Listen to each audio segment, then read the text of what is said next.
ಕ್ರಮವಾಗಿ ನಾವು ಈ ಬಿಸ್ನೆಸ್ ಅನ್ನು ಮಾಡ್ತಾ ಇದ್ದೀವಿ. ಪ್ರತಿಯೊಂದು ಬೇಕಾದ BBMP licence, FSSAI licence, trade licence ಎಲ್ಲ ಲೈಸೆನ್ಸಸ್ಸು ಇದೆ. ನಮ್ಮ ಜೈಪುರಲ್ಲಿ ಒಂದು ಸ್ಲಾಟರ್ ಹೌಸ್ ಲೈಸೆನ್ಸ್ ಇದೆ, ಬ್ಯಾಂಗ್ಳೂರಲ್ಲಿ ಸ್ಲಾಟರ್ ಹೌಸ್ ಲೈಸೆನ್ಸ್ ಇದೆ. ನಮ್ಮ ಜೈಪುರಲ್ಲಿ ಒಂದು ಕೋಲ್ಡ್ ಸ್ಟೋರೇಜ್ ರೂಮ್ ಇದೆ, ಇಲ್ಲೂ ಕೋಲ್ಡ್ ಸ್ಟೋರೇಜ್ ರೂಮ್ ಇದೆ. ಜೈಪುರಿಂದ ಇಲ್ಲಿಗೆ ಬರೋಕ್ಕೆ 30 ಗಂಟೆ ಟ್ರೈನ್ ತಗೊಳ್ಳುತ್ತೆ. ನೀವು ರೈಲ್ವೆ ವೆಬ್ಸೈಟಲ್ಲಿ ಚೆಕ್ ಮಾಡಿ. 30 ಗಂಟೆಗಳ ಒಳಗಡೆ ಇದು ನಮಗೆ ಬಂದು ತಲುಪುತ್ತೆ. ಇದು ಐಸಲ್ಲಿ ಬರುತ್ತೆ, ನೀವು ಮುಟ್ಟು ನೋಡಿ ಅದನ್ನು ಬೇಕಾದರೆ. ಇದು ಐಸ್ನಲ್ಲಿ ಬರುತ್ತೆ. -5 ಡಿಗ್ರಿ ಒಳಗಡೆ ನೀವು ಅಕಸ್ಮಾತ್ ಈ ಥರ ಊಟದ ಪದಾರ್ಥವನ್ನು, ತಿನ್ನುವ ಪದಾರ್ಥವನ್ನು, ಪೆರಿಷಬಲ್ ಪ್ರಾಡಕ್ಟ್ಸನ್ನು ತರಿಸಿದ್ರೆ ಅದು ಮೀನ, ಪ್ರಾನ್ಸ್ ಆಗಲಿ,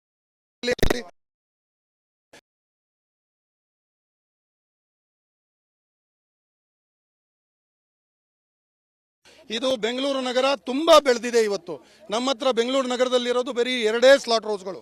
ಒಂದು ನಾರ್ತಲ್ಲಿದೆ ಟ್ಯಾನ್ರಿ ರೋಡ್ ಎಂಟ್ರೆನ್ಸಲ್ಲಿ, ಒಂದು ಟೌನ್ ಹಾಲ್ ಮುಂದೆ ಇರುವ 2 ಸ್ಲಾಟರ್ ಹೌಸು. ಈ 2 ಸ್ಲಾಟರ್ ಹೌಸ್ಗಳಿಂದ ನಾವು ದಿನಕ್ಕೆ ಕನಿಷ್ಠ ಒಂದು 3,000 2,500 ಕುರಿಗಳನ್ನು ಕುಯ್ದು, 2,500 ಕುರಿಗಳನ್ನು ನಾವು ಕುಯ್ದ್ರೂ ಕೂಡ ಅದು 30,000 ಕಿಲೋ ಆಗುತ್ತೆ. ಅದು ಸಾಲಲ್ಲ. ತರಿಸಿದ್ರೆ ಓಕೆ, ಆದ್ರೆ ಇಲ್ಲಿರೋದು ನಾಯಿ ಮಾಂಸ ಅಂತ ಹೇಳಿ ಇವರು ಆರೋಪ ನೋಡಿ. ಅವರು ರೋಲ್ ಕಾಲ್ ಮಾಡಕ್ ಬಂದ್ರು, ಅವರು ಮಾಂಸ ತಿನ್ನೋರಲ್ಲ, ಅವ್ರಿಗೆ ಅರ್ಥ ಆಗಲ್ಲ. ಇವ್ರು ಏನು ಹೇಳ್ತಾರೆ ಅಂತ ಹೇಳಿದ್ರೆ ಇದು ನಾಯಿ ಮಾಂಸ ಅಂತಾರಲ್ವಾ. ಯಾಕೆ ಅಂದರೆ ಅದನ್ನ ಬಾಲ ನೋಡಿ ನಾಯಿ ಮಾಂಸ ಅಂತಾರೆ. ಇದು ಬಕ್ರೀದ್ ಹಬ್ಬಕ್ಕೆ, ಇದು ನಾನು ನೋಡಿ, ಇಲ್ಲಿ ಕ್ಯಾಮ್ರಾ ಪ್ಯಾನ್ ಮಾಡಪ್ಪ, ಇಲ್ಲಿ ಇದು ನಾನು, ಇದು ಕುರಿ, ಇದು ಕುರಿಯ ಬಾಲ. ಅರ್ಥ ಆಗ್ತಿದೆಯಾ? ಇದು ಬಕ್ರೀದ್ ಹಬ್ಬಕ್ಕೆ ನಾನು ಕೊಟ್ಟಿರುವ ನನ್ನ ಮನೆಯಲ್ಲಿ ನೋಡಿ, ಬಕ್ರೀದ್ ಹಬ್ಬಕ್ಕೆ ನಾನು ಮಾಡಿರೋ ಕುರುಬಲ ಇದೆ, ಕಾಣಿಸ್ತಿದ್ಯಾ? ಇದು ತುಂಬ ನ್ಯೂಟ್ರಿಷಿಯಸ್ ಫುಡ್ ಅಂತ ನಾನು ಸ್ವತಃ ನನ್ನ ಮನೆಗೆ ತಂದು ನಾನು ತಿಂದಿದ್ದೀನಿ. ಅದೇ ನಾನು ಬಿಸ್ನೆಸ್ ಮಾಡ್ತಿದ್ದೀನಿ. ಅದರಲ್ಲಿ ಏನು ತಪ್ಪು? ಏನು ತಪ್ಪಿದೆ ಅದರಲ್ಲಿ? ಸುಮ್ಮನೆ ಬಂದ್ಬಿಟ್ಟು ಇಲ್ಲಿ ರೋಲ್ ಕಾಲ್ ಮಾಡೋಕ್ಕೆ ಸಂಪಾದನೆ ಮಾಡಬೇಕು, ಕಷ್ಟಪಟ್ಟು ದುಡಿಬೇಕು. ಪುನೀತ್ ಕೆರೆಹಳ್ಳಿ ಮಾಡಿದ್ದು, ನಾಳೆ ಹೋಗ್ಬಿಟ್ಟು ಕಂಪ್ಲೇಂಟ್ ಕೊಡ್ತೀನಿ. ಎಲ್ಲ ಪ್ರೂಫ್ ಸಮೇತ ನಾಳೆ ಕಂಪ್ಲೇಂಟ್ ಕೊಡ್ತೀನಿ. ಇದ್ರ ಬಗ್ಗೆ ಎಲ್ಲ ಪ್ರೂಫ್ ಸಮೇತ ಕಂಪ್ಲೇಂಟ್ ಕೊಡ್ತೀನಿ. ಪ್ರೆಸ್ ಕಾನ್ಫರೆನ್ಸ್ ಮಾಡ್ತೀನಿ. ನನ್ನ ಹತ್ರ ಎಲ್ಲ ಪ್ರೂಫ್ ಇದೆ. ಇದರಿಂದ ಯಾರಿದ್ದಾರೆ ಯಾರಿಲ್ಲ. ಇವಾಗ ಇಲ್ಲಿ ಓಪನ್ ಆಗಿ ಇವನಿಗೆ ಏನು ಕೆಲಸ? ರೈಲ್ವೆ ಕಾರ್ಗೋ ಡಿಪಾರ್ಟ್ಮೆಂಟಲ್ಲಿ ಇವನಿಗೆ ಏನು ಕೆಲಸ? ಅಕ್ರಮವಾಗಿ ಏನಾದ್ರು ನಡೀತಾ ಇದ್ರೆ ರೆಲೆವೆಂಟ್ ಅಧಿಕಾರಿಗಳ ಹತ್ರ ಹೋಗಿ ಒಂದು ಕಾಗದ ಬರೆದು ಇದನ್ನು ಚೆಕ್ ಮಾಡಿ ಅಂದರೆ ಅಧಿಕಾರಿಗಳು ಬರ್ತಾರೆ, ಚೆಕ್ ಮಾಡ್ತಾರೆ. ಸುಮ್ಮನೆ ಬಂದುಬಿಟ್ಟು ಇಲ್ಲಿ ದಂಧೆ ಮಾಡಕ್ಕೆ ಬಂದರೆ ಚಪ್ಪಲಿ ತೊಗೊಂಡು ಹೊಡಿತೀನಿ ಅಂತ ಹೇಳಕ್ಕೆ ಇಷ್ಟಪಡ್ತೀನಿ. ಇದಿಷ್ಟು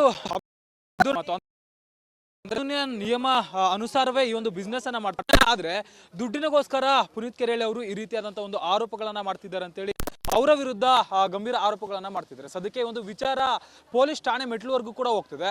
ಈ ಕಡೆ ಈಗಾಗಲೇ ಅಬ್ದುಲ್ ರಜಾಕ್ ಅವರ ವಿರುದ್ಧ ಕಂಪ್ಲೇಂಟ್ ಕೂಡ ದಾಖಲಾಗ್ತಿದೆ. ಮತ್ತೊಂದು ಕಡೆ ಪುನೀತ್ ಕೆರೆಹಳ್ಳಿ ಅವರು ಕೂಡ ಅವರ ಮೇಲೂ ಕೂಡ ಕಂಪ್ಲೇಂಟ್ ದಾಖಲಾಗ್ತಿದೆ. ಕೊನೆಗೂ ಇಲ್ಲಿ ನಡೀತಿರೋದೇನು? ನಿಜಕ್ಕೂ ಕೂಡ ಬೆಂಗಳೂರಿಗೆ ನಾಯಿ ಮಾಂಸದ ದಂಧೆ ಕಾಲಿಟ್ಟಿದೆಯಾ? ಬೇರೆ ರಾಜ್ಯಗಳಿಂದ ಬೆಂಗಳೂರಿಗೆ ನಾಯಿ ಮಾಂಸ ಬರ್ತಿದೆಯಾ ಅನ್ನೋದು ಪೊಲೀಸರ ತನಿಖೆ ವೇಳೆ ಗೊತ್ತಾಗಬೇಕಿದೆ. ವಿಡಿಯೋ ಜರ್ನಲಿಸ್ಟ್ ಮಧು ಜೊತೆ ಮಾದೇಶ್, ರಿಪಬ್ಲಿಕ್ ಕನ್ನಡ. ಕ್ರಮವಾಗಿ ನಾವು ಈ ಬಿಸ್ನೆಸ್ ಅನ್ನ ಮಾಡ್ತಾ ಇದ್ದೀವಿ. ಪ್ರತಿಯೊಂದು ಬೇಕಾದ BBMP licence, FSSAI licence, trade licence ಎಲ್ಲ ಲೈಸೆನ್ಸಸ್ಸು ಇದೆ. ನಮ್ಮ ಜೈಪುರಲ್ಲಿ ಒಂದು ಸ್ಲಾಟರ್ ಹೌಸ್ ಲೈಸೆನ್ಸ್ ಇದೆ, ಬ್ಯಾಂಗ್ಳೂರಲ್ಲಿ ಸ್ಲಾಟರ್ ಹೌಸ್ ಲೈಸೆನ್ಸ್ ಇದೆ. ನಮ್ಮ ಜೈಪುರಲ್ಲಿ ಒಂದು ಕೋಲ್ಡ್ ಸ್ಟೋರೇಜ್ ರೂಮ್ ಇದೆ, ಇಲ್ಲೂ ಕೋಲ್ಡ್ ಸ್ಟೋರೇಜ್ ರೂಮ್ ಇದೆ. ಜೈಪುರಿಂದ ಇಲ್ಲಿಗೆ ಬರೋಕ್ಕೆ 30 ಗಂಟೆ ಟ್ರೈನ್ ತಗೊಳ್ಳುತ್ತೆ. ನೀವು ರೈಲ್ವೆ ವೆಬ್ಸೈಟಲ್ಲಿ ಚೆಕ್ ಮಾಡಿ. 30 ಗಂಟೆಗಳ ಒಳಗಡೆ ಇದು ನಮಗೆ ಬಂದು ತಲುಪುತ್ತೆ. ಇದು ಐಸಲ್ಲಿ ಬರುತ್ತೆ, ನೀವು ಮುಟ್ಟು ನೋಡಿ ಅದನ್ನು ಬೇಕಾದರೆ. ಇದು ಐಸ್ನಲ್ಲಿ ಬರುತ್ತೆ. -5 ಡಿಗ್ರಿ ಒಳಗಡೆ ನೀವು ಅಕಸ್ಮಾತ್ ಈ ಥರ ಊಟದ ಪದಾರ್ಥವನ್ನು, ತಿನ್ನುವ ಪದಾರ್ಥವನ್ನು, ಪೆರಿಷಬಲ್ ಪ್ರಾಡಕ್ಟ್ಸನ್ನು ತರಿಸಿದ್ರೆ ಅದು ಮೀನ, ಪ್ರಾನ್ಸ್ ಆಗಲಿ,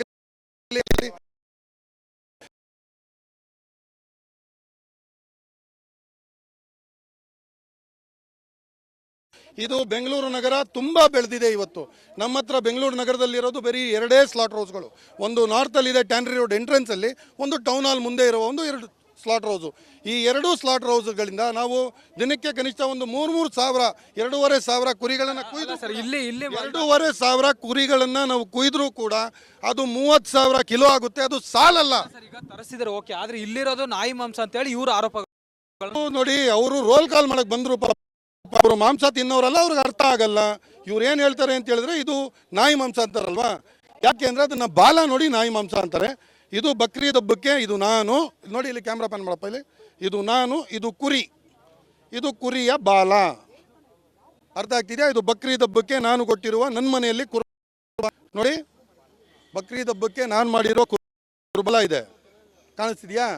ಇದು ತುಂಬ ನ್ಯೂಟ್ರಿಷಿಯಸ್ ಫುಡ್ ಅಂತ ನಾನು ಸ್ವತಃ ನನ್ನ ಮನೆಗೆ ತಂದು ನಾನು ತಿಂದಿದ್ದೀನಿ. ಅದೇ ನಾನು ಬಿಸ್ನೆಸ್ ಮಾಡ್ತಿದ್ದೀನಿ. ಅದರಲ್ಲಿ ಏನು ತಪ್ಪು? ಏನು ತಪ್ಪಿದೆ ಅದರಲ್ಲಿ? ಸುಮ್ಮನೆ ಬಂದ್ಬಿಟ್ಟು ಇಲ್ಲಿ ರೋಲ್ ಕಾಲ್ ಮಾಡೋಕ್ಕೆ ಸಂಪಾದನೆ ಮಾಡಬೇಕು, ಕಷ್ಟಪಟ್ಟು ದುಡಿಬೇಕು. ರೋಲ್ ಕಾಲ್ ಮಾಡಿದ್ದಾರೆ.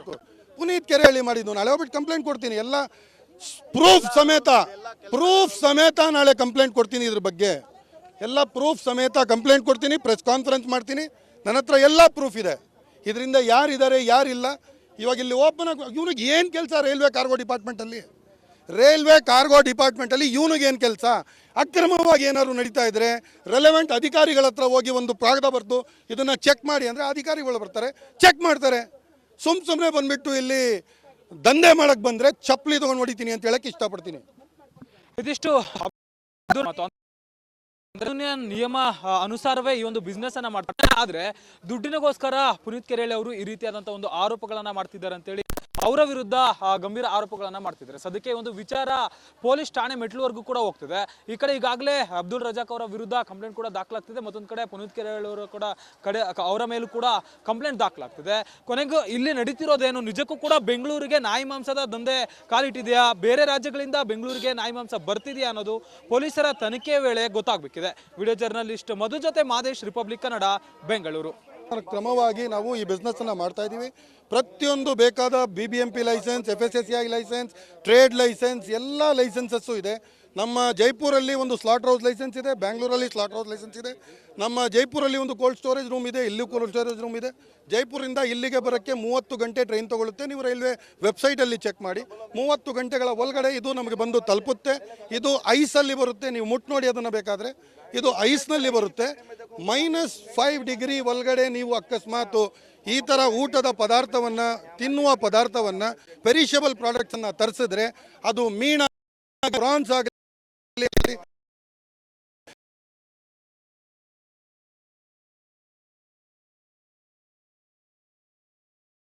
ಇದು ಬೆಂಗಳೂರು ನಗರ ತುಂಬ ಬೆಳೆದಿದೆ ಇವತ್ತು.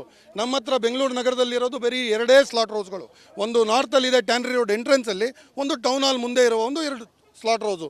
ಈ 2 ಸ್ಲಾಟರ್ ಹೌಸ್ಗಳಿಂದ ನಾವು ದಿನಕ್ಕೆ ಕನಿಷ್ಠ ಒಂದು 3,000 2,500 ಕುರಿಗಳನ್ನು ಕುಯ್ದು 2,500 ಕುರಿಗಳನ್ನು ನಾವು ಕುಯ್ದ್ರೂ ಕೂಡ ಅದು 30,000 ಕಿಲೋ ಆಗುತ್ತೆ. ಅದು ಸಾಲಲ್ಲ.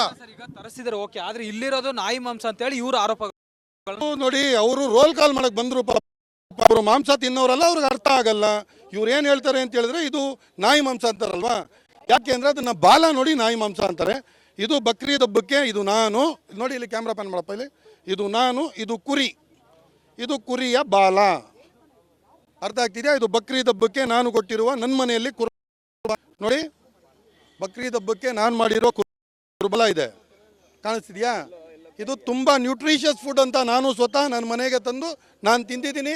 ಅದೇ ನಾನು ಬಿಸ್ನೆಸ್ ಮಾಡ್ತಿದ್ದೀನಿ. ಅದರಲ್ಲಿ ಏನು ತಪ್ಪಿದೆ ಅದರಲ್ಲಿ?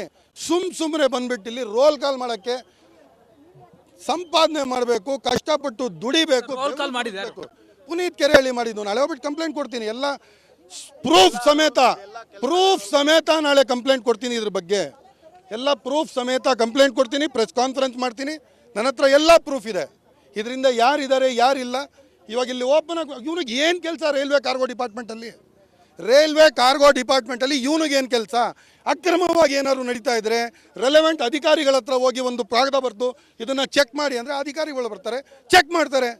ಸುಮ್ಮನೆ ಬಂದ್ಬಿಟ್ಟು ಇಲ್ಲಿ ದಂಧೆ ಮಾಡಕ್ಕೆ ಬಂದರೆ ಚಪ್ಪಲಿ ತೊಗೊಂಡು ಹೊಡಿತೀನಿ ಅಂತ ಹೇಳಕ್ಕೆ ಇಷ್ಟಪಡ್ತೀನಿ. ಇದಿಷ್ಟು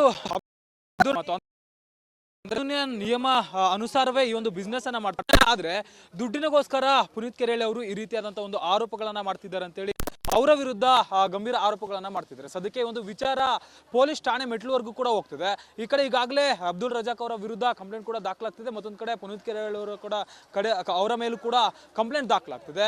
ಕೊನೆಗೂ ಇಲ್ಲಿ ನಡೀತಿರೋದೇನು? ನಿಜಕ್ಕೂ ಕೂಡ ಬೆಂಗಳೂರಿಗೆ ನಾಯಿ ಮಾಂಸದ ದಂಧೆ ಕಾಲಿಟ್ಟಿದೆಯಾ? ಬೇರೆ ರಾಜ್ಯಗಳಿಂದ ಬೆಂಗಳೂರಿಗೆ ನಾಯಿ ಮಾಂಸ ಬರ್ತಿದೆಯಾ ಅನ್ನೋದು ಪೊಲೀಸರ ತನಿಖೆ ವೇಳೆ ಗೊತ್ತಾಗಬೇಕಿದೆ. ವಿಡಿಯೋ ಜರ್ನಲಿಸ್ಟ್ ಮಧು ಜೊತೆ ಮಾದೇಶ್, ರಿಪಬ್ಲಿಕ್ ಕನ್ನಡ, ಬೆಂಗಳೂರು.